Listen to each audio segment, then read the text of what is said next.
Allez, on va revenir sur un autre sujet qui est très prégnant dans l'actualité, c'est l'Ukraine avec notre invité en studio. C'est un parlementaire qui se rend régulièrement sur les zones de conflit, les zones de tension en Irak, en Syrie notamment. Cette fois-ci, c'est à Lviv, dans l'est de l'Ukraine qu'il a passé quelques jours.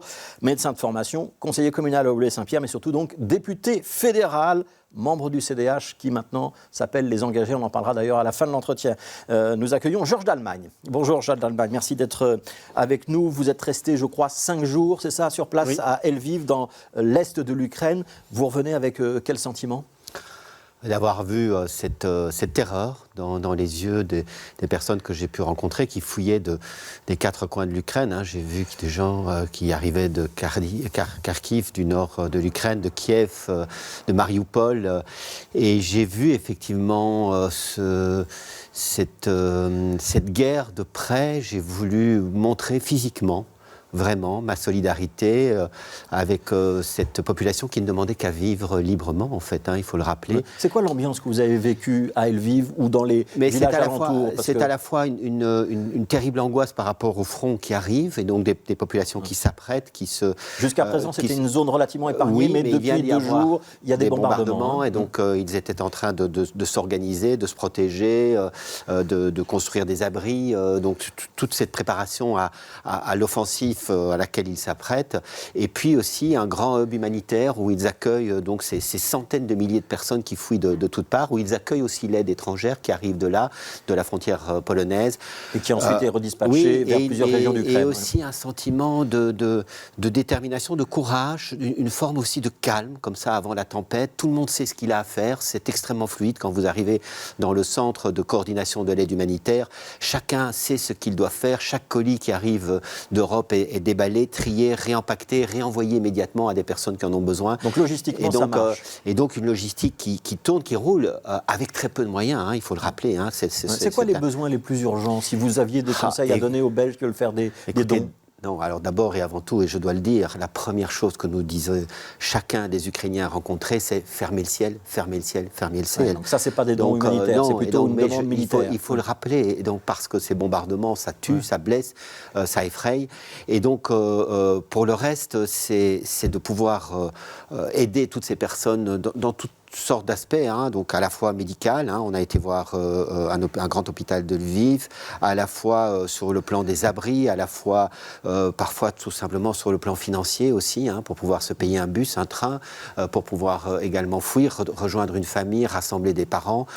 C'est un peu tout cela. Et je dois souligner aussi que les Ukrainiens en Belgique se coordonnent de plus en plus pour être un peu cette plateforme, un peu cette interface entre la générosité belge et les besoins en Ukraine, notamment Promote Ukraine, avec lesquels je suis parti là-bas. Et donc, il y a la nécessité de créer cette interface pour que l'aide ne soit pas gaspillée. Pour que l'offre et la demande correspondent. Je voudrais qu'on parle quand même un petit peu de... Vous avez fait référence à la fermeture de l'espace aérien qui est demandé par le président Zelensky, ce à quoi se refuse pour l'instant l'OTAN. La position de l'Union européenne, de l'OTAN, c'est d'éviter une confrontation directe avec la Russie. On se dit que fermer l'espace aérien, ça veut dire patrouiller dans le ciel et interdire aux avions russes de survoler l'Ukraine, c'est entrer en guerre directement avec la Russie. Vous êtes d'accord avec cette analyse ou pas ? Alors, on est tous en train d'essayer de savoir comment ce feu, comment ce bain de sang ne peut pas s'étendre davantage. Et donc, je peux comprendre effectivement les réticences, les inquiétudes, les angoisses.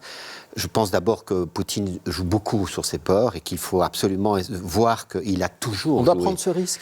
Alors, je pense qu'il y a pour l'instant un plan B, mais il faut le faire sérieusement. Donc le plan B, ce sont les sanctions, Non, il y a un plan B qui sont les sanctions, mais les Russes disent on s'en fiche, on s'en tape, vous pouvez faire ce que vous voulez, et c'est le cas, absolument. Ça ne les fait absolument pas reculer.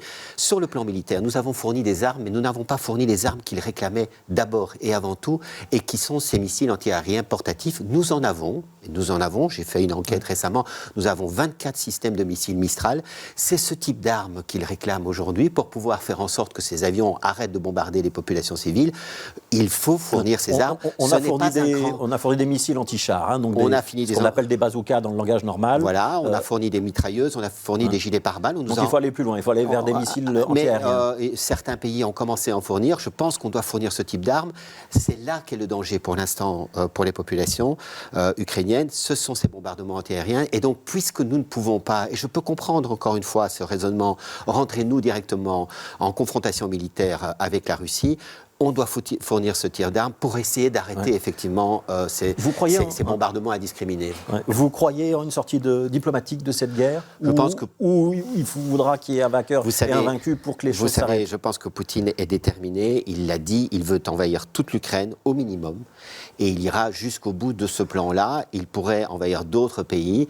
La Moldavie est très inquiète, la Géorgie est très inquiète. Je rappelle aussi que l'argument qui est toujours avancé, qui est de dire « Ah, mais c'est parce que l'OTAN se rapprochait ou c'est parce que l'Ukraine ne voulait pas être neutre ». La Moldavie est un pays neutre qui inscrit la neutralité dans sa constitution et qui pourtant aujourd'hui est en partie occupée par la Russie. C'est un faux argument. Je pense que l'Ukraine a surtout été envahie parce qu'elle n'était pas dans l'OTAN et qu'elle était fragile et seule. Et parce que, et je veux le dire aussi, et je le répète, nous l'avions au départ en tout cas abandonné, puisque nous avons dit haut et fort que de toute façon nous n'interviendrons pas. Donc ça c'était la faute de départ, de dire qu'on n'interviendrait pas. Franchement, on n'avait eu aucune dissuasion. Il faut bien le rappeler. Je crois qu'aujourd'hui on doit vraiment arrêter d'avoir peur. Je ne dis pas que l'homme n'est pas inquiétant. Je pense simplement que cette guerre, elle est un danger pour nous tous et nous devons effectivement prendre toute la mesure du danger qui nous guette tous si nous ne l'arrêtons pas. Je voudrais qu'on dise un mot de l'accueil des Ukrainiens en Belgique, et en particulier à Bruxelles, avec ces files qu'on a pu voir encore aujourd'hui devant le Palais 8 au Heysel. On a avancé le chiffre de 200 000 réfugiés ukrainiens qui pourraient venir en Belgique. Est-ce que le chiffre vous paraît crédible et est-ce que l'accueil est à la hauteur ? Écoutez, de toute façon, des millions d'Ukrainiens vont fuir leur pays provisoirement tant qu'ils ne pourront pas s'y réinstaller librement. Et donc oui, on doit s'attendre à un afflux massif. La Pologne accueille déjà 1,5 million de personnes sur son territoire. 100 000 personnes par jour traversent la frontière. Et donc oui, l'afflux sera massif. Sera-t-il de 200 000 ou de 100 000 personnes? Nous n'en savons rien aujourd'hui.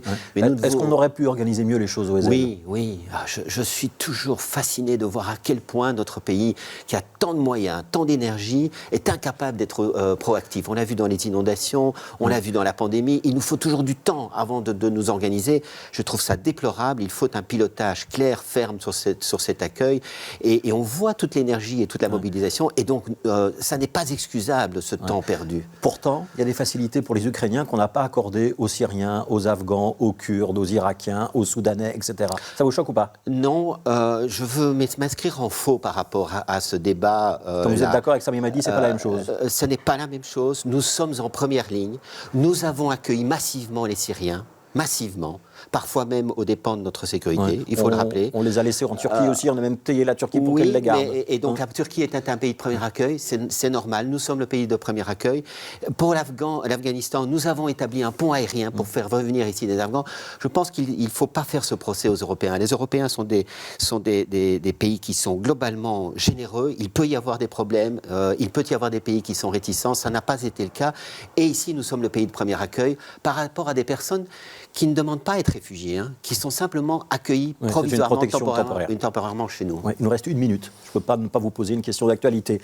Georges Allemagne, l'engagement, valeur importante, j'imagine pour vous. Vous êtes un engagé, c'est le nouveau nom du CDH. Vous l'approuvez, ce nouveau nom ou pas? Oui, je dois avouer que je n'étais absolument pas dans le secret, mais ça me correspond très bien. Et pour moi, la politique, c'est d'abord un engagement. Ce qui me plaît, c'est aussi... le turquoise. Les couleurs sont très belles. Le fait que ce soit un verbe dynamique, énergétique, je pense que c'est bien. Moi, on a là maintenant un manifeste. Il peut être amendé par tous les citoyens qui le souhaitent. On n'est pas obligé de faire partie du mouvement. J'appelle tous ceux qui ont envie de s'engager à venir voir ce manifeste et pourquoi pas à proposer des amendements. C'est une première dans la vie d'un parti politique, c'est que des gens qui ne font pas partie de ce parti puissent amender leur programme. Et donc, voilà, je pense que c'est une nouvelle énergie dont on a besoin aujourd'hui.